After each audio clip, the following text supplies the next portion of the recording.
मैं उसकी बात नहीं कर रहा हूँ, छोटा सा नुक्कड़, छोटा सा चौराहा, छोटी सी गली, कोई पतली सी, जहां कोई रहता ही नहीं है कोई, क्योंकि राष्ट्रपति बाराक ओबामा आता है तो किसी इस गली में नहीं घुसेगा, वो कहाँ आएगा, वो लुटियन जोन में आएगा, वो राष्ट्रपति भवन के आसपास घूमेगा, संसद भवन के आसपास घूमेगा, वो लोक कल्याण मार्ग प्रधानमंत्री के घर के आसपास घूमेगा। तो उसको दिखना चाहिए कि ये भगत सिंह रोड है। कौन थे भगत सिंह? अक्सर बड़े बड़े जब लोग बाहर से आते हैं, वो बोर्ड देखते हैं कि ये लोधी रोड, तो पूछता है वो आदमी कि प्रधानमंत्री हु वाज दिस लोधी, तो वो प्रधानमंत्री उसके इतिहास को बताएगा ना। अब क्या बताएगा इन निकम्मों के, जाहिलों के इतिहास को? कुछ है ही नहीं इतिहास में, तो खून भरा पड़ा है। कोई पूछे आकर के जो बाइडेन कि मोदी जी कि भगत सिंह कौन थे, तो मोदी जी बताएं कि हाँ, भगत सिंह वो था जिसने अपनी युवा होने की चरम उम्र पर फांसी का फंदा चूम करके अपने मौत को गले लगाया। माफी नहीं मांगी अंग्रेजों से, मौत को गले लगाया। राम प्रसाद बिस्मिल मौत को गले लगाया। मां के पास खाने के लिए एक वक्त की रोटी नहीं थी, लेकिन मां की चिंता ना करते हुए मातृभूमि की चिंता करी और फांसी पे चढ़ गया। रशिया का राष्ट्रपति पुतिन कि मोदी जी ये कौन था चंद्रशेखर आजाद, तो मोदी जी बताएं कि चंद्रशेखर आजाद वो था कि जिसने अंग्रेजों के हाथों मरना स्वीकार नहीं किया, रिवॉल्वर उठा करके खुद अपने आप को गोली मार ली। जीते जी फिरंगी सरकार जिसे छू ना सकी, धन्य ऐसे शेखर आजाद जैसी जिंदगी। पूछे वो कि कौन था? मोदी जी ये जोरावर और फतेह सिंह कौन थे? इसके नाम पे हमारे इस शहर में रोड है, आपकी राजधानी में। तो मोदी जी बताएं कि इन लोगों ने जिंदा दीवारों में बच्चों ने चिन्ना स्वीकार कर लिया, लेकिन अपने धर्म को नहीं छोड़ा। ये बताएं हमारे देश के लोग, जब विदेशी डेलीगेट्स यहाँ पर आए तो वो पूछते होंगे ना, क्या नहीं पूछते होंगे? बिल्कुल पूछते होंगे कि ये रोड है, इसका क्या इतिहास है। बड़े लोग बड़ी बड़ी विषयों पर चर्चा करते हैं, वो जानना चाहते हैं इन्फॉर्मेशन को। अब यहां से जाते होंगे विदेशों में मोदी जी, या कोई आदमी जाता होगा तो देखता होगा नेल्सन मंडेला रोड, तो पूछता होगा कि नेल्सन मंडेला कौन है, तो बताते होंगे ना वहां के लोग, इतने महान व्यक्ति थे, इन्होंने यहाँ के शोषित लोगों के लिए कार्य किया। हम क्या बताएंगे? हमारे पास क्या है बताने के लिए? तो इन पूर्वजों को गौरव मिलना बहुत जरूरी है। बंदा बैरागी को गौरव मिलना जरूरी है। महर्षि दयानंद के बारे में कोई पूछे कि महर्षि दयानंद रोड है, क्या है ये महर्षि दयानंद रोड, तो बताएं कि महर्षि दयानंद सभी क्रांतिकारियों के गुरु थे। इन्होंने एक ऐसी पुस्तक लिखी जिसमें सभी क्रांतिकारियों को भारत को आजाद करने की प्रेरणा मिली, तो तब तो कुछ देश का कल्याण भी हो। अब हमने ये फर्जी रोड बना रखी है। तो अभी आप इस बारे में जब बात कर रहे हो ना, हाँ, जस्ट उसको इमेजिन करके जो मुझे अंदर से फील हो रहा है कि अगर ये सारे रोड्स के नाम ये होते तो वो फीलिंग ही अलग है। क्या करें? और ऐसा अगर सच में हो, ये सत्य हो, तो मतलब ये काफी बड़े लेवल पे इम्पैक्ट ला सकता है। हाँ, अब लोग इस पे चिंतन नहीं करते। एक बार तो मैं घूम रहा था उधर, तो हमारे एक बड़े आदरणीय सज्जन आए, तो उन्होंने बोला कौन सी रोड है? मैंने कहा ये अकबर रोड है। बोले हम अरब में है क्या? दिल्ली है ना ये, भारत ही है ना? मैंने कहा हाँ भारत ही है। मैंने ऐसा लग रहा है हम अरब कंट्री में घूम रहे हैं, मुसलमान देश में घूम रहे हैं। तो उन्होंने तो मजा, मतलब उन्होंने सैरकेज़म उसमें कहा, सैरकेस्टिक वे में, पर ये चिंता का विषय भी है। चिंता का विषय है। ऐसे ही ना एक मुद्दा आजकल बहुत ज्यादा सुनने को मिलता है, जो कि है वक्फ बोर्ड को लेके। तो अब मेरे को नहीं पता उसके बारे में रियलिटी कितनी है। अगर आपको उस बारे में नॉलेज है तो मैं समझना चाहूंगा कि ये चिंता का विषय क्यों है। क्योंकि जहां हम देखते हैं कि सबसे ज्यादा जमीन भारतीय सेना के पास है, उसके बाद इंडियन रेलवे के पास है, और उसके बाद फिर एक ऐसा वो आता है जिसके पास डॉक्यूमेंट्स नहीं है। मतलब इंडिया का सुप्रीम कोर्ट ऐसी ऐसी जो बहुत इंपॉर्टेंट जगह है उस पे भी वो अपना क्लेम डाल देता है। और उसके रूल्स एंड रेगुलेशन कुछ इस तरीके को देखने के मिलते हैं कि उन्होंने जिस चीज पे क्लेम डाल दिया वो जमीन उन्हीं की है, आप उसके अगेंस्ट भी नहीं जा सकते। ये सब तो जो है ना, हमारे जो पूर्व में बड़े तेजस्वी प्रधानमंत्री हुए हैं कई कई, उन लोगों के पाप हैं। कुछ ऐसे कानून बना दिए जिसमें उनको कुछ विशेषाधिकार दे दिया अपने वोट बैंक की राजनीति करने के लिए। एक बार बस प्रधानमंत्री बनना है, चाहे देश के दो टुकड़े हो जाए। नेहरू की यही तो सोच थी, देश के दो टुकड़े होना स्वीकार कर लिया, लेकिन प्रधानमंत्री जरूर बना। विभाजन कर दिया, हमेशा हमेशा के लिए उसका नाम जो है काले अक्षरों में हो गया नेहरू का, कि देश को बांटने वाला नेहरू था, देश को बांटने वाला गांधी था। मैं तो गाजी बोलता हूं कभी कभी कि ये मोहनदास करमचंद गांधी नहीं है, ये मोहम्मद दास करमचंद गाजी है। केवल उन्हीं का फेवर ले रहा है और सेक्युलरिज्म की बीन बजा रहा है। आप अगर इतना ही आप समानता की बात करते हैं तो दोनों का पक्ष रखिए। बोले मेरी लाश पर पाकिस्तान बनेगा, लाश तो नहीं बनी, पाकिस्तान तो बन गया। कहाँ गई आपकी लाश? तो वक्फ बोर्ड की जो बात आपने करी, ये विशेषाधिकार दे दिए उन लोगों को, इन्होंने एक्ट बना करके संसद में पारित करके। अब संसद में, राज्यसभा में अधिकतर जो लोग बैठते हैं, नॉमिनेट होकर के जाते हैं, उनको राजनीति का कुछ पता ही नहीं। सांसद का क्या काम है? एक टीचर का क्या काम है? पढ़ाना, शिक्षा देना। एक नाई का क्या काम है? बाल काटना। एक मोची का क्या काम है? सीना, जूते सीना। एक फौजी का क्या काम है? रक्षा करना देश की। एक सांसद का क्या काम है? सही पॉलिसीज बनाना। Law maker. बिल्कुल सही मायने में सांसद का काम है कानून का निर्माण करना। और जितने भी अधिकतम सांसद है, कानून क्या होता है, नियमावली किसी को पता ही नहीं है। बस केवल वाली गाड़ी में बैठने के लिए सांसद आधे से ज्यादा बनते हैं इस देश में।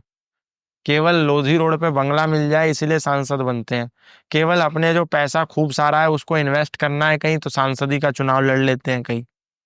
They don't know what is law, कैसे लॉ बनाना है, क्या उसमें इनपुट देना है। कई सांसद तो ऐसे हैं जिनकी अटेंडेंस ही नहीं होती है। एक माला राज्य लक्ष्मी शाह नाम की महिला है, उत्तराखंड की महारानी कहा जाता है उनको, राजघराने से हैं। वो संसद भवन में कभी खड़ी होती नहीं है, जाके कभी खड़े होके कुछ मुद्दा रखती नहीं है अपने संसदीय क्षेत्र का, अपने प्रदेश का, कुछ जानती नहीं है, वो जीरो है। सच मतलब राजनीतिक दृष्टि से जीरो है। वैसे वो बहुत विद्वान होंगी, मुझे भरोसा है, पढ़ी लिखी हैं बहुत, अंग्रेजी में बोलती हैं, हिंदी उनको बोलनी नहीं आती है तो वो भारतीय ही।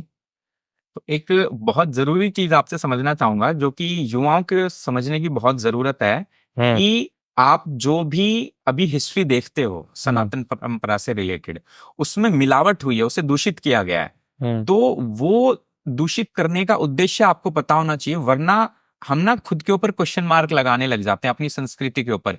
और ये एक ऐसा तरीका होता है कि अगर किसी इंसान को, किसी समाज को, किसी देश को, किसी संस्कृति को तोड़ना है, तो उसमें ऐसी मिलावट कर दो, ऐसी विशुद्धि कर दो कि वो खुद सवाल उस पर खड़ा कर दें। तो आप कुछ इस तरीके की चीजें समझा सकते हो कि ये विशुद्धिकरण किस तरीके से किया इन्होंने, किस तरीके से मिलावट की, जिसका आज बहुत बड़े लेवल पे हम अशुद्धिकरण, सॉरी, विशुद्धि तो अच्छा अच्छी चीज है। हाँ, ये अशुद्धिकरण किस तरीके से किया? गानों में, कहानियों में, कथाओं में, हर तरीके से किया। उदाहरण के लिए इन्होंने क्या किया, बोले राम नहीं हत्यारा है, शंभूक ऋषि को मारा है, ऐसा नारा लगाया। एक हाथ में लिया जूता, एक हाथ में ली राम जी की तस्वीर, दोनों को पीट दिया। ये राम नहीं हत्यारा है, शंभूक ऋषि को मारा है। तो हमने पूछा, शंभूक ऋषि को मारा है, राम नहीं हत्यारा है, राम ने किसकी हत्या करी? बोले शंभूक की हत्या करी। क्यों हत्या करी? बोले शंभूक एक दलित था, इसीलिए उसने शंभूक ऋषि को मारा। तो हमने खोजा तो हमको तो कहीं नहीं मिला शंभूक ऋषि का वध, शंभूक नाम का कोई ऋषि असली रामायण में। नकली में घुसा दिया, वो अलग चीज है। तो फिर हमने कथा पूछी, क्या कथा है? बोले देखो, तुम्हारे धर्म के अनुसार कोई भी गैर ब्राह्मण, कोई भी शूद्र, दलित यदि भगवान की पूजा करता है तो वो अवैधिक है, अधर्मी है, वो, उसको अधिकार नहीं है, वो अनधिकार चेष्टा है। और ऐसे ही एक बार किसी ब्राह्मण के बेटे की मृत्यु हो गई, जवान बेटे की। तो ब्राह्मण राम जी के पास पहुंचा कि मर्यादा पुरुषोत्तम श्री राम, आपके इस साम्राज्य में, आपके राज्य में कोई अधर्म कर रहा है, कुछ अधर्म हो रहा है। तो भगवान ने कहा कि मेरे राज्य में तो मुझको कोई अधर्म नजर नहीं आता। उसने कहा नहीं, कोई अधर्मी है, क्योंकि किसी के अधर्म करने के कारण ब्राह्मण यानी कि मेरे जवान बेटे की मृत्यु हो गई है। तो राम जी ने कहा ऐसा तो कोई मुझको नहीं दिखता, पर फिर भी मैं निरीक्षण करता हूं। तो राम जी भ्रमण करने निकले। भ्रमण करते करते वो एकदम जंगल में पहुंचे। जंगल में देखा एक कोई ऋषि व्यक्ति कोई साधना कर रहा था। तो भगवान ने पूछा कि आपका परिचय? तो उसने कहा कि मैं शंभूक हूं और मैं साधना कर रहा हूं। तो और परिचय पूछा तो पता चला वो शूद्र था। तो भगवान ने कहा अरे मूर्ख, तू अनधिकार चेष्टा करता है, तुझे अधिकार नहीं है साधना करने का, पूजा करने का, मैं तुझे मृत्यु दंड देता हूं। और उस समय भगवान राम ने उस दलित शंभूक की हत्या कर दी, उसको मार दिया। ये फेक नैरेटिव फैला देते फेक हैं। नैरेटिव फैला दिया, और इसलिए ये फेक नैरेटिव फैला करके समाज में जहर घोल दिया कि देखो दलितों, तुम्हारे पूर्वज शंभूक ऋषि की, इनके पूर्वज राम ने हत्या की थी, इसीलिए तुम राम को मत मानो। मैंने एक दलित को कहा, मैंने कहा ये तो बड़ा, अगर ये सच है तो बड़ा अच्छा है, तुम सब पूजा करने लगो, क्योंकि तुम अपना शत्रु ब्राह्मणों को मान रहे हो आजकल। तुम सब पूजा करो, ये सारे ब्राह्मण मर जाएंगे। अगर सच में सनातन में ऐसा लिखा है कि किसी दलित का, किसी शूद्र का भगवान का नाम लेने से, तपस्या करने से ब्राह्मण का बेटा या कोई ब्राह्मण मर जाता है, तो तुम भी तो इनके शत्रु हुए जा रहे हो। तुम सारे पूजा करने के लिए बैठो, देखो कैसे झट मरेंगे। लॉजिक लगाओ। हाँ, लेकिन झूठी बात, केवल इसलिए क्योंकि राम को इनके विरोधी बना करके प्रस्तुत करना था, इसीलिए ये झूठा नैरेटिव समाज में प्रचारित कर दिया और हमारे राम जी को बदनाम कर दिया। ऐसे ही क्या किया, लोगों को कैसे बेवकूफ बना बना करके ये लोग इंजेक्शन ठोकते हैं दिमाग में। एक व्यक्ति ने बोला कि हम शिव जी की पूजा नहीं करते। मैंने कहा क्यों नहीं करते भाई, तुम हिंदू नहीं हो क्या? बोले हम हिंदू तो हैं, हम राम जी को मानते हैं, कृष्ण जी को मानते हैं, लेकिन हम शिव जी की पूजा नहीं करते। मैंने कहा क्यों नहीं करते? बोले क्योंकि देखो भाई, हम हैं प्रजापति। प्रजापति होते हैं ना सरनेम, जी। कुम्हार लोग अधिक सरनेम, जो घड़ा मिट्टी के बर्तन बनाते हैं, वो उनको बोलते हैं, वो एक कला है कुंभकार कला। तो कुंभकार कला वाले जो लोग हैं वो प्रजापति लिखते हैं टाइटल में। तो बोले हम नहीं करते शिव जी की पूजा। तो मैंने कहा क्यों नहीं करते भाई? बोले हम शिव जी को पसंद ही नहीं करते। क्यों नहीं करते? बोले क्योंकि हम प्रजापति, और शिव जी ने दक्ष प्रजापति, उनकी हत्या कर दी थी। वो भी प्रजापति, हम भी प्रजापति, हमारे पूर्वज थे दक्ष प्रजापति। इसलिए क्योंकि उन्होंने, शिव जी ने हमारे पूर्वज दक्ष प्रजापति की हत्या की थी, इसीलिए हम शिव जी को नहीं मानते, उनकी पूजा नहीं करते, उनके मंदिर में नहीं जा। झूठा नैरेटिव। कहां दक्ष प्रजापति और कहां ये कुम्हार प्रजापति, दोनों में जमीन आसमान। झूठी स्टोरी बना करके समाज में प्रचारित कर दी। वो राजा दक्ष प्रजापति, ये कुंभकार को, कला को जानने वाले प्रजापति, दोनों में जमीन, मतलब फेक नैरेटिव। कहीं की ईंट कहीं का रोड़ा, भानुमति ने कुनबा जोड़ा, वो वाला हिसाब है। ऐसे ही एक पालों का गांव था, पाल समुदाय होता है ना, पाल समुदाय। देखो ये सब ना कार्य करने की वजह से सबके अलग अलग टाइटल निर्धारित हो गए। जैसे बढ़ई, जो लकड़ी का काम करते थे वो बढ़ई, अब उस बढ़ई को जाति से जोड़ दिया, बिरादरी से जोड़, हम बढ़ई बिरादरी से हैं। जो सोने का काम करेगा वो हर व्यक्ति सुनार है, लेकिन अब वो सुनार जाति से जोड़ दिया, ये सुनार जाति के हैं, ये नाई जाति है, ये धोबी जाति है। जाति अलग है, ये तो उनका प्रोफेशन है, प्रोफेशन के हिसाब। हाँ, तो जो पाल लोग थे अधिकतम, वो भेड़ बकरियों को चराने का कार्य करते थे। उनको शॉर्ट फॉर्म में कहते थे गडरिया समुदाय। गडरिया मतलब भेड़ बकरी चराने वालों को गडरिया। कोई बुरा काम तो नहीं है। दूध निकालना कोई बुरा काम नहीं है, गाय का भैंस का दूध निकालना कोई बुरा काम नहीं है, खेत में हल चलाना कोई काम इस धरती पर बुरा नहीं है, छोटा नहीं है।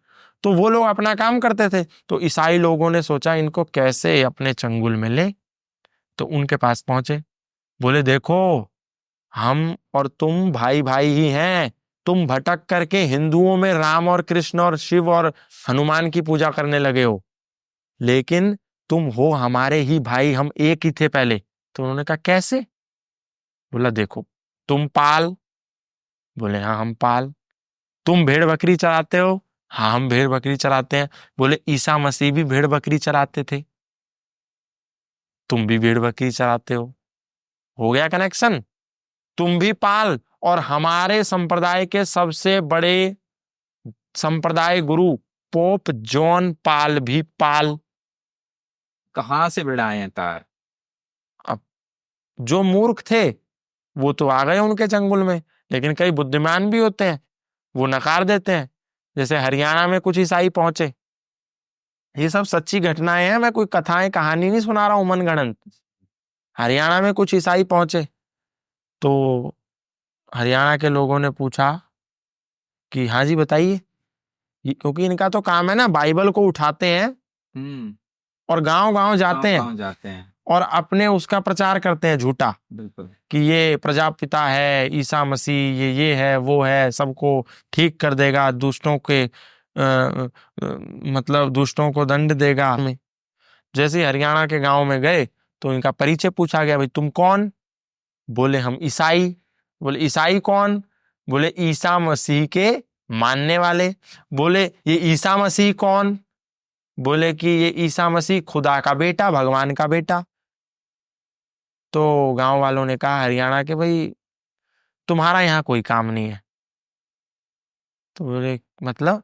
बोले हमारे यहाँ तो जब तक बाप जिंदा होता है बेटों को कोई नहीं पूछता, तो भगवान का बेटा हो चाहे कोई हो, हमारे पास तो भगवान है, बाप है हमारे पास, आप अपना रास्ता देखो। कोई बुद्धिमान भी होते हैं, बुद्धिमता से जवाब देते हैं, कई चंगुल में फंस जाते हैं। पर मेरा कहने का मतलब यह हमेशा विवेकी होना चाहिए, चिंतन हमारा इतना मजबूत होना चाहिए कि कोई भी ऐरा गहरा पच कल्याणी हमको अपनी झूठी प्रपंची बातों में आकर के फंसा ना सके। आज सनातन धर्मी जन्माष्टमी मना रहा है, योगेश्वर भगवान श्री कृष्ण का आज जन्मदिन है ना जी, लेकिन वो योगेश्वर को भूल गया है, वो असली योगेश्वर श्री कृष्ण को भूल करके गोपेश्वर श्री कृष्ण के पीछे चल रहा है। पूरी भगवत गीता में भगवान श्री कृष्ण ने कहीं नहीं कहा हे अर्जुन तू गोपियों के साथ नाच तब तेरा कल्याण होगा, कभी नहीं कहा कि हे अर्जुन तू लड़कियों के साथ रास रचा तब तेरा कल्याण होगा, तू महिलाओं को नग्न अवस्था में देखने के लिए उनके कपड़े चुराकर पेड़ पर चढ़ जा तब तेरा कल्याण होगा, कभी नहीं कहा। तू चूड़ियां बेच, मनिहारी का भेष बना करके, छलिया का भेष बना करके चूड़ियां बेच तब तेरा कल्याण होगा, कभी नहीं कहा। उन्होंने क्या कहा? यदा यदा हि धर्मस्य ग्लानिर्भवतु भारत अभ्युत्थानम अधर्मस्य तदात्मानं सृजाम्यहम् परित्राणाय साधूनां विनाशाय च दुष्कृतां धर्म संस्थापनार्थाय संभवामि युगे युगे। दुष्टों के नाश के लिए, श्रेष्ठ पुरुषों के वर्धन के लिए, धर्म की स्थापना के लिए अर्जुन मैं इस संसार में आया हूं। किसने कहा? स्वयं भगवान श्री कृष्ण ने कहा। और आज के कृष्ण के तथाकथित भक्तों ने क्या कहा? मनिहारी का भेष बनाया, छलिया का भेष बनाया, शाम चूड़ी बेचने आया। कृष्ण कह रहे हैं कि मैं धर्म की स्थापना करने आया, दुष्टों का नाश करने आया, श्रेष्ठ पुरुषों का सृजन करने आया, बचाने आया, धर्म की स्थापना करने के लिए आया। और चेले कह रहे हैं कि हमारा गुरु चूड़ी बेचने आया। अरे वो पिता है तुम्हारे, पूर्वज हैं तुम्हारे, क्या तुम अपने दादा के लिए कह सकते हो कि दादा पड़ोस की बुढ़ियाओं को छेड़ता है? क्या तुम अपने पिता के लिए कह सकते हो कि पिता मेरा पड़ोसी महिलाओं को छेड़ता है? नहीं कह सकते ना। तो अपने परम पिता योगेश्वर भगवान श्री कृष्ण परम पूर्वज के बारे में तुम इतनी भद्दी बातें क्यों प्रचारित करते हो? कई मूर्ख इसको देखने के बाद कहेंगे अरे ये गौतम खट्टर बेवकूफ है, ये भगवान श्री कृष्ण की लीला थी, ये लीला को नहीं समझता, ये लीला को नहीं जानता। लीला नहीं थी, तुम्हारा कैरेक्टर ढीला है, इसीलिए तुमने भगवान श्री कृष्ण के कैरेक्टर को गलत तरीके से प्रस्तुत किया। लीला क्या होती है? ये विधर्मियों ने तुम्हारे भीतर इंजेक्शन ठोके, तुम्हारी संस्कृति में विकृति पैदा करने के लिए विधर्मियों ने तुम्हारे दरवाजों पर दस्तकें दी, लेकिन तुमने उस विकृति को स्वीकृति दी, अस्वीकार नहीं किया। करना यह था कि जब ये विकृतियां तुम्हारे द्वारों पर, तुम्हारी पुस्तकों में, तुम्हारे सिद्धांतों में दस्तक दे रही थी, तुम्हें इनको प्रतिकार करके खंडित करना था, रोकना था, लेकिन तुमने इनको प्रतिकार नहीं किया, स्वीकार किया, और स्वीकार करके इस पे लीला का ठप्पा लगा दिया। उन्होंने किया था बदनाम करने के लिए, और तुमने स्वीकार कर लिया लीला के नाम पर कि हनुमान जी की लीला थी, वे बंदर थे। इन हिंदुओं ने हनुमान जी के पूंछ ठोक दी। अरे अंजनी इंसान, उनकी मां, पवन इंसान, उनके पिता, और बेटा बंदर पैदा हो जाएगा। दुनिया में कहीं ऐसा होता है कि अनसाइंटिफिक बातों को क्यों लीला का नाम देकर ये हिंदू लोग स्वीकृति देते हैं? दुनिया का सबसे बड़ा वैयाकरण, शुद्ध भाषा बोलने वाले हनुमान थे, वेदों के प्राकांड विद्वान हनुमान थे। कोई बंदर वेदों का विद्वान हो जाएगा क्या? अब लोग कहेंगे हाँ हो जाएगा, लीला थी। अरे ऐसी की तैसी लीला की, बंद करो ये ड्रामेबाजी। इसी झूठी प्रपंची लीलाओं के कारण मुसलमान तुम पे हमला करते हैं, वामपंथी तुम पे हमला करते हैं, ईसाई तुम पे हमला करते हैं, नास्तिक तुम पर हमला करते हैं, और तुम जवाब नहीं दे पाते। तुम्हारी बेटियां मुसलमान बन जाती हैं, बेटे ईसाई बन जाते हैं, तुम्हारा पोता वामपंथी बन जाता है, और तुम लीला लीला लीला लीला लीला लीला के नाम पर ढपली बजाते रहते हो। कोई लीला नहीं थी। सनातन धर्म की एक एक बात विज्ञान पर आधारित है। जब मर्यादा पुरुषोत्तम श्री राम और लक्ष्मण हनुमान से पहली बार ऋषिमुख पर्वत पर मिले, ये प्रसंग वाल्मीकि रामायण में उठा करके देख लेना, और जब उनकी चर्चा हुई आपस में, तो राम लक्ष्मण से कहते हैं कि मुझको ये व्यक्ति वैयाकरण का, संस्कृत का कोई प्राकांड विद्वान नजर आता है, इसकी पूरी भाषा में एक भी त्रुटि नहीं है। जैसे मैं आया तो आपने क्या कहा? आपकी ऑरेटर स्किल्स बहुत अच्छी हैं, ऐसे ही बोला था ना? हाँ। तो ये बोल रहे हैं आप, और कोई मेरे पे लांछन लगा दे कि वो व्यक्ति गूंगा था, कुछ बोलता नहीं था मेरे चले जाने के बाद इस दुनिया से, और आप कोई इस देश के प्रधानमंत्री हैं सपोज, तो वो दर्ज हो गई रिकॉर्ड्स में, तो कोई भी तार्किक आदमी कहेगा अरे नहीं, देश के प्रधानमंत्री जब उससे मिले तो उन्होंने कहा था कि आपकी वक्तृत्व कला बड़ी अच्छी है, और उसके बारे में ये प्रचारित किया जाता है कि वो आदमी बोल नहीं पाता था, गूंगा था, झूठ बोल रहा। तो जब मर्यादा पुरुषोत्तम श्री राम कह रहे हैं ये वेदों का कोई प्राकांड विद्वान, संस्कृत का व्याकरण का कोई प्राकांड विद्वान नजर आता, तुम उसको कह रहे हो वो बंदर है। कोई बंदर नहीं है, कोई बंदर नहीं है। ये झूठ प्रचारित करना बंद करो। वो एक अखंड ब्रह्मचारी हैं। बोले अंजनी के कान से पैदा हो गए हनुमान, ऐसी कथाएं भी आ रही हैं कई किताबों में। अंजनी के कान से पैदा हुए हनुमान। कान में अंजनी के कौन सा यूटरस लगा हुआ था, कौन सी बच्चादानी थी जहां हनुमान का निर्माण हुआ होगा कान के भीतर? फर्जी की कथाएं, लीला के नाम पे कुछ भी ठोके जा रहे हैं, कुछ भी ठोके जा रहे हैं। ये लीला नहीं है, लीला नहीं है ये तो अब ज्यादा कटु बोलूंगा तो लोग बुरा मान जाएंगे। हाँ। पर आप जो कहना चाह रहे हो वो एकदम सही है कि ऐसी कोई बात करता है ना, तो अगर आप एक सनातनी हो तो उसका तुरंत खंडन करो, इनका प्रोत्साहन मत करो। हाँ, मतलब लीला के नाम पे बोले राम जी का नाम लिखकर पत्थर तरे समुंदर में। अरे मूर्खों, वो लीला नहीं थी, वो भी एक विज्ञान था। उदाहरण के लिए सारी सेना के जितने लोग थे जिन्होंने राम सेतु में राम राम लिख करके पत्थर तैराया होगा, वो सब क्या होंगे? राम जी के भक्त रहे होंगे। बिल्कुल, सारे राम के भक्ति थे। लक्ष्मण उनके भाई राम के भक्त थे, खुद अपने भाई का परम सेवक था लक्ष्मण। हनुमान परम सेवक थे, सारी सेना परम सेवक थी। ठीक है, तो क्या उन्होंने राम राम लिख करके जब पुल बनाया होगा और पत्थर तैर गए होंगे तो सारे भक्तों ने राम नाम पर पैर रख करके पार कर दिया होगा? किसी हिंदू ने नहीं सोचा। पहला पॉइंट।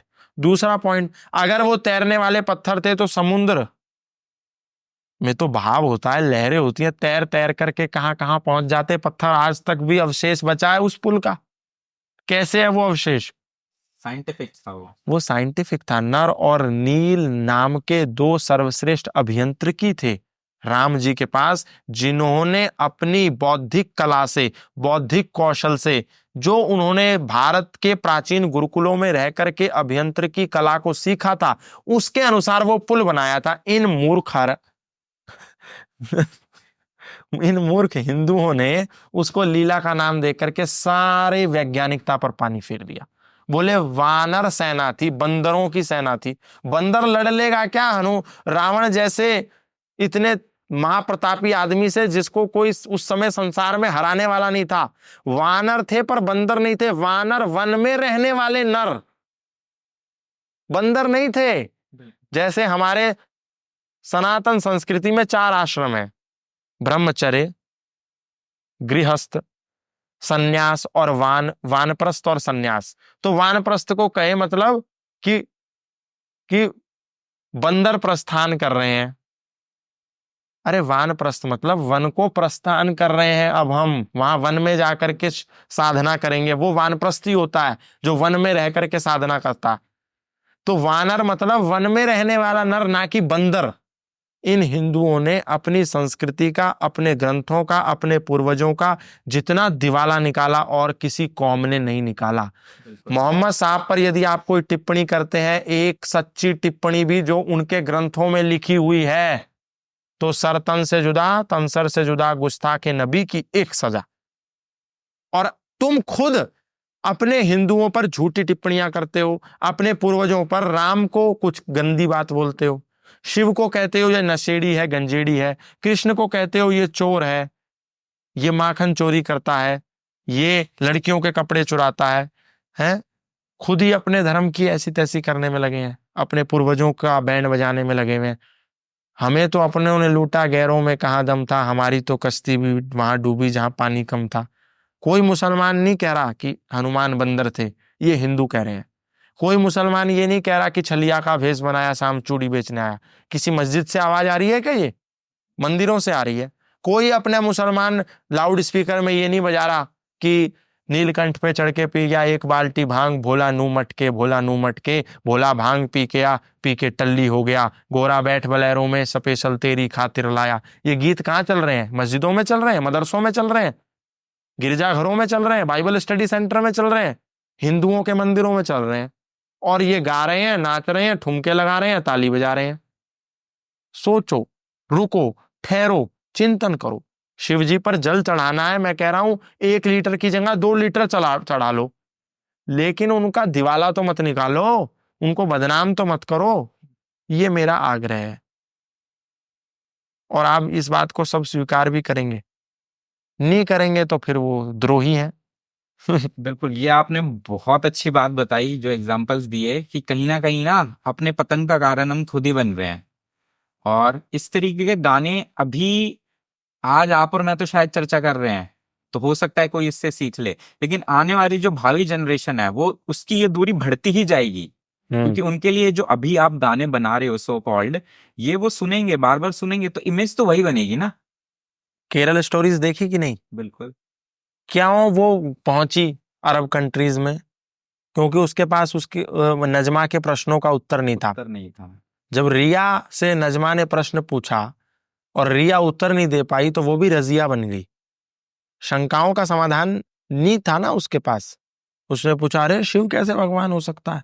वो तो खुद डोलता फिर रहा है पार्वती को इधर उधर लेकर के, वो कैसे कृष्ण कैसे भगवान हुआ? वो तो खुद चोरी कर रहा है। अरे जिसके पास लाखों लाख गायें थी, एक तरफ कह रहे हैं कि भगवान श्री कृष्ण ग्वाला भी थे, ग्वाल बाल भी थे, गायें भी चराते थे, तो गायें कोई धनिया छीलती तो नहीं होंगी, गायें दूध देती होंगी ना, दूध से मक्खन बनता होगा ना। तो वो मक्खन कहाँ जाता था? भगवान को पड़ोसियों का मक्खन चोरी करने की जरूरत पड़ रही है? फिर कहेंगे लीला थी, वो गोपियों के साथ फ्लर्ट करते थे, इसीलिए मक्खन चुराते थे उनका। फिर वो आकर के शिकायत करती थी। एक तरफ कह रहे हैं कि गोपियां उनके प्रेम में आरक्त थी, दूसरी तरफ कह रहे हैं वो चोरी करते थे, हांडी फोड़ते थे, फिर वो आकर के उनकी माँ यशोदा से शिकायत करती थी। दो में से एक बात सच होगी, या तो वो उनकी सच में प्रेमिका थी, भक्त थी। भक्त थी तो फिर माखन क्या, उसको दूध क्या, दही क्या, घी क्या, सब कुछ खिला देंगी, कोई शिकायत नहीं है। हाँ। दूसरी तरफ क्या, शिकायत करती थी, फिर माँ उनको रस्सी में बांध देती थी ओखली से। एक बात बोलो, 10 बात मत बोलो। तो ऐसा कहीं पे भी लिखा नहीं हुआ है, ये बस अपने तरफ मन गढ़ंत कहानियां हैं। पूरी गीता में भगवान ने तो कहीं नहीं कहा कि मैं माखन चुरा के खाया करता था अर्जुन। तू जीत ले, उसके बाद तू भी चोरी करके खाना, तू तो राजा बन जाएगा। सब कहने की सुनने की बात, इंजेक्ट की हुई बातें हैं, जिसको हमने प्रोजेक्ट करके खुद का धर्म मान लिया। ये धर्म नहीं है, ये ढकोसला है। कृष्ण ऐसे नहीं थे, कृष्ण महान तेजस्वी थे, कृष्ण परम योद्धा थे, कृष्ण चक्रधारी थे, कृष्ण चरित्रवान थे, चरित्र के पक्के थे भगवान श्री कृष्ण। वर्षों वर्षों तक ब्रह्मचर्य का पालन किया।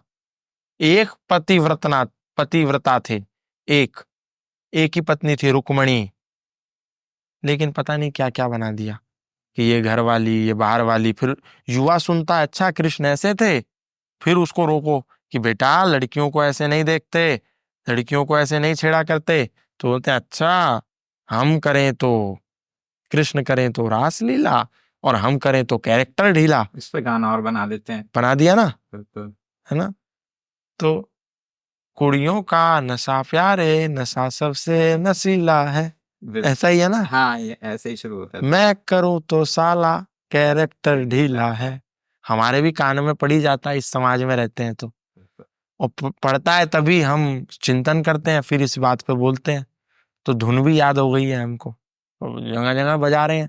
आज जगह जगह मटकी फोड़ कार्यक्रम हो रहा, गोविंदा आला रे आला, ऐसे गीत गा रहे हैं, पता नहीं क्या क्या गा रहे हैं।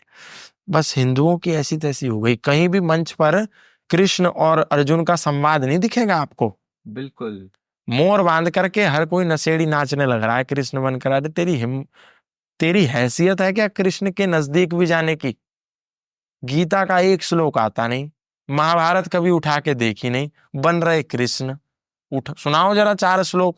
मैं कह रहा हूं 90% कृष्ण बनकर के नाचने वाले कृष्ण का कहा गया एक श्लोक नहीं सुना सकते। एक श्लोक क्या, आधा श्लोक भी नहीं सुना सकते।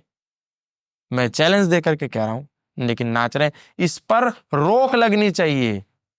कोई कृष्ण का वेश धारण नहीं कर सकता, कोई राम का वेश धारण नहीं कर सकता। बन रहे हैं राम और हनुमान का वध कर रहे हैं। यो राम बनने से रावण नहीं मरा करते। जरूरी है अपने भीतर एक राम को जिंदा रखना। राम का आचरण जीवन में है नहीं। वही राम बनकर के जो रावण का दहन करता है दशहरे पर मंचन में जी, वही अगले दिन मुर्गा दारू खाता मिलेगा आपको, माँ बहन की गालियां देता मिलेगा। तो राम बनने से क्या, तुम्हारी औकात नहीं है राम बनने की। किसी की है क्या? आज की कोई है मर्यादा पुरुषोत्तम? भेष धारण कर लिया, चेहरे पर फाउंडेशन लगा ली और राम बन गए। कोई नहीं बन सकता इस देश में राम। किसी को राम बनने की इजाजत नहीं होनी चाहिए। कभी आपने देखा गुरु गोविंद सिंह ने देश की रक्षा के लिए अपने 4 बेटों को बलिदान दे दिया? अजीत सिंह, फतेह सिंह, जोरावर सिंह, जुझार सिंह। उनके पिता गुरु गोविंद सिंह के गुरु तेग बहादुर शीश कटवा लिया। कभी उनकी मूवी देखी? आज तक देखी? हमारे कैमरामैन साथियों ने देखी क्या? एनिमेटेड तो देखोगे। कोई इंसान आज दिन तक का इतिहास है, किसी इंसान ने गुरु गोविंद सिंह के कपड़े पहन करके उनका मंचन नहीं किया। क्योंकि सिख लोग मानते हैं कि दुनिया में कोई ऐसा इंसान माई का लाल पैदा नहीं हुआ जो गुरु गोविंद सिंह का भेष धारण करके उनका मंचन कर सके। क्योंकि गुरु गोविंद सिंह बनना बड़ा आसान नहीं है। गुरु गोविंद सिंह के कपड़े पहन करके कोई गुरु गोविंद सिंह नहीं बन सकता। हृदय में गुरु गोविंद सिंह को उतारना होगा। दुनिया में एक भी, इस देश दुनिया की 700 करोड़ आबादी है। सिख भाई केवल भारत में नहीं रहते, कनाडा में भी बहुसंख्या में रहते हैं और अन्य देशों में रहते हैं। किसी देश में ऐसा नहीं है जहां आपको सिख ना मिले। दुनिया के किसी सिख को आपने गुरु नानक देव का, उनके यहां ये अधर्म है। पूरी दुनिया में आपको 56 से ज्यादा देशों में मुसलमान रहते हैं। लेकिन आज तक का इतिहास है 1400 वर्षों का इस्लामिक लोगों का, एक भी व्यक्ति मुझे आप इतिहास से उठा करके देखो जो मोहम्मद साहब का मंचन करता हुआ आपको कहीं दिखाई दिया हो, जो मोहम्मद साहब बनकर के इस्लाम के उपदेशों को देने का मंचन मात्र करता हो। नहीं, ईसाइयों को 2024 वर्ष हो गए, एक भी व्यक्ति ईसा संप्रदाय का ईसाई जैसा, ईसा मसीह जैसा बनकर के सफेद चोगा पहन करके उपदेश करता हुआ बाइबल का नजर नहीं आया।